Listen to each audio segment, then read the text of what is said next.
Hey guys, I'm here in the home office today. With the quarantine, as you all know, I can't go into the office to meet with you, and I know a lot of you are stuck at home, and some of you have some pretty fancy cameras, and you might be wanting to take some nice pictures of your kids, you and your fiance, if you have a tripod and can set your camera up on a self-timer. But I know from experience, a lot of people aren't 100% sure what the controls on their camera means. A lot of you, and it's fine, but a lot of you will buy these really nice cameras and then just set it to auto because it seems a little overwhelming what the features on the camera do. So I thought I would go over some basics for you. So this is my setup. Right now I have the lens cap on and I have my shoe mounted flash. This is the Nikon D750. You see a lot of the people from the photographers from our studio use this. I use the Nikon D3S, which is my favorite camera of all time. However, it's relatively difficult to find anymore. So this is probably more along the lines of the camera that you'll be using. If you check out our Amazon page, there are special links to the page. If you buy this kit off of our Amazon influencer page, I get a little something, which is appreciated at this time. So I figure I'd go over some basics. So this is a flash, or shoe mounted flash. I'm gonna take that off because a lot of you probably don't have that. The shoe mounted flash goes right into there. And this is called the hot shoe, and this is where it slides in. So I'm just gonna take that out. If you do have a shoe mounted flash, which I recommend a lot to anybody, and I'll go over that in another instructional, all you do is you take this and you slide it right in, and then you can lock it into place. The flash will work if you don't have it locked in. It will also slide out while you're using it and will probably break. So just make sure that you lock it into place. I talk with my hands a lot, and because girls' pants don't ever have pockets big enough, I always use a lens cap that has one of these on there because I'm super clumsy and forgetful because I get more excited by taking your pictures and I leave lens caps all over the place. But for the sake of this, I'm just gonna leave this down. You don't need it, it's just my personal preference. So I'm gonna turn the camera on. This is a Nikon, you might have a Canon, you might have a Sony, but everything that I'm going over today is applicable for basically any DSLR. There's now mirrorless DSLRs. Those are lovely cameras. I don't use a mirrorless DSLR, basically just because all the studio cameras, we just have regular mirror DSLRs. So there's a couple of things to think about when you're taking a picture. And there's three main things. So I'm just gonna set this down for a second because I have a hard time not using my hands when I talk. So you have aperture, shutter, and ISO. And they all work into how to take a good picture in different sorts of ways. And it can be fairly difficult to I should take a step back. It's not difficult to understand, but it's involved. So today I'm just gonna go over probably what you at home would be doing most, which is shutter. So you have a camera, and I'm gonna take the lens off. If you notice, when I take my lens off, I'm holding my camera upside down. You wanna do that, especially if you're not using a mirrorless, because the mirror is inside here, and you never want dust to fall on your mirror, and there's particles in the air. So anytime you take your lens off, please, please, please hold it upside down whenever possible. It's gonna allow dust not to settle on it. So you have your camera has sensors, and it takes in light, just like your eyes. You're gonna have an ISO set for your camera. I'm just gonna give everybody an basic idea on ISO. If you're outside and it's a bright sunny day, you want a lower ISO, somewhere between, 200, maybe 400. The darker it gets, the higher you bump up your ISO, and different cameras have different ISO capabilities. The better the camera, the higher the ISO, which means it can pull in more available light. So if you're taking a picture and you just notice that it's too dark, think about your ISO because that pulls in available light. We'll go over that more another day. Then you have your lens, where the light comes into your lens. And there's two different things that factors your camera's ability to take in light. One is aperture. We'll go over that another day. That's how, to use non-technical jargon, how blurry your background is versus how sharp your subject is. In photography land, that's called a bokeh effect. Today we're going to talk about shutter. Shutter is basically, think about your eyes blinking. Shutter is how quickly the shutter is going to close, right? So aperture opens up wider and closer. Shutter is how fast your shutter is going to open and close. So if you think about it like blinking, think about blinking slow. When you blink slow, you're not letting in as much light, right? Because your eyes are closed longer. The shutter is exactly the same thing. It's like fluttering your eyelids or fluttering your eyelashes if you want to be flirty. So if you have that in the back of your head, it's going to allow you to start to think about how to utilize your shutter.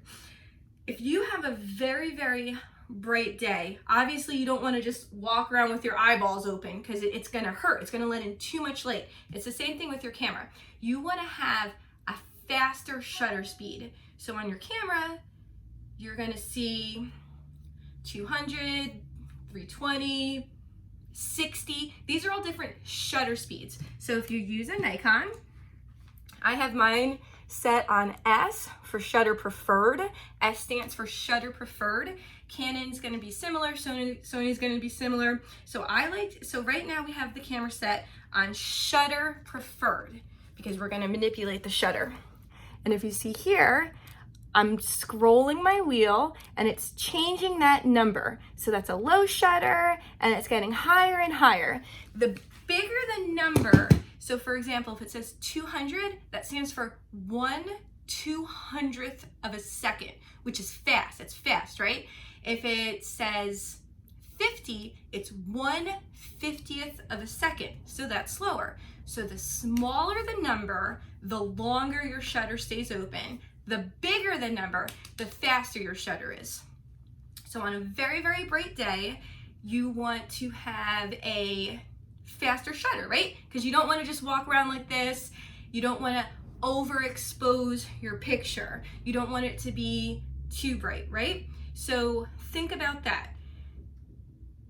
If you're inside and it's fairly dark and you don't have a good flash, maybe you want a slower shutter speed, a smaller number, because you need to let in more light, right? Like your eyes need to be open to be able to see. So now that you have those basics in your mind and you can understand that the basics of how a shutter works, now you can use it. You can use it to make cool pictures. So for example, maybe you have kids and they're running around jumping really fast, or you have a cute little puppy or a doggy and you want to take some nice pictures of your fur babies and they're moving around and they're going nuts. So you have a lot of motion, right? It's moving fast. Now, if I just leave my eyes open, I'm gonna see trails and it's gonna be like we're in Fear and Loathing in Las Vegas. So we don't want to have a slow shutter speed because we're going to see lots of trails. We want a fast shutter speed, right? Because we need to stop that motion. We need to stop the motion with a fast shutter speed, which is a big number. So now if you remember, when you have a fast shutter speed, it's letting in less light. So if you need to capture fast motion, you need to either be in a very, very well-lit area. I've never seen, I don't even think an Apple store is well-lit enough to have a very, very fast shutter speed. So you ideally want to be outside on a bright day, and you'd be shocked how bright the sun is. Sometimes you'll go outside, like today is fairly cloudy, and it's actually still bright enough to capture that motion. So if you want to capture motion, you need to be outside because you have to have a fast shutter in order to stop that motion. On the flip side of things, maybe you want to do something super cool. Maybe you want to do, like my daughter told me, aesthetics, right? Oh, so I don't know, whatever. I'm not like super cool at being like flirty sexy, but that was my attempt at it, of me tossing my hair. So maybe you want to get something cool. So it's called dragging the shutter, and it kind of, it is what it sounds like. You're leaving it open so that the camera, the motion while it's open, you're gonna get those trails, you're gonna get that blurred effect. And it's fun, it's really cool. However, you've got to keep in mind that if you leave your shutter open on a very, very bright day for too long, it's gonna be overexposed. And I can get into ways to manipulate that in the next series, but maybe you want to do something like that inside, or if you can find a spot outside where it's super, super shady. Again, that's going to be difficult because the sun is brighter than you think. Dusk is probably a much better time to do that. If you have ever seen those cool firework pictures where the fireworks spell something out, they're done at night, which fireworks are done at night, but also they couldn't be done during the day because you couldn't leave your shutter open. Well, they could probably, but for most people you couldn't do something like that because you could never leave your shutter open that much. So on the camera itself, if we're not going to play with flash or this flash, which I don't know, in a pinch it's good. If you care anything about photography, I can't strongly enough recommend getting a shoe mounted flash.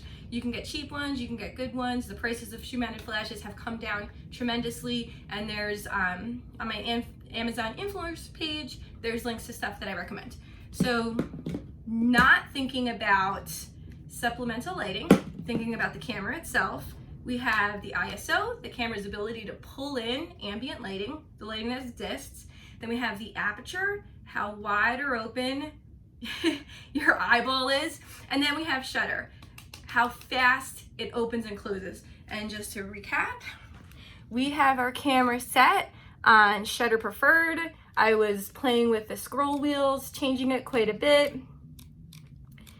And you can change your shutter, 1, to limit or increase the amount of light that you're pulling in, and 2, to either stop motion or create super cool effects. So that's what the shutter does on the camera. Tomorrow we'll talk about the other aspects of it, and then we'll finish up with flash, just because there's so much you can do with flash, bouncing it off, and you can get super, super cool effects. But it's one of those things where you wouldn't teach your little kid to pop a wheelie before they even know how to ride a bike, because it's like, it's too much. So you can totally do it, but work on the basics first, because once you understand the basics, then it's much easier to manipulate other things and come up with some really great stuff. So I hope you guys appreciated that. If you have any questions, let me know. Got lots of time on my hands, not photographing any weddings, not working on any weddings, just posting stuff to Instagram. So thanks guys, stay healthy, and I'll see you later.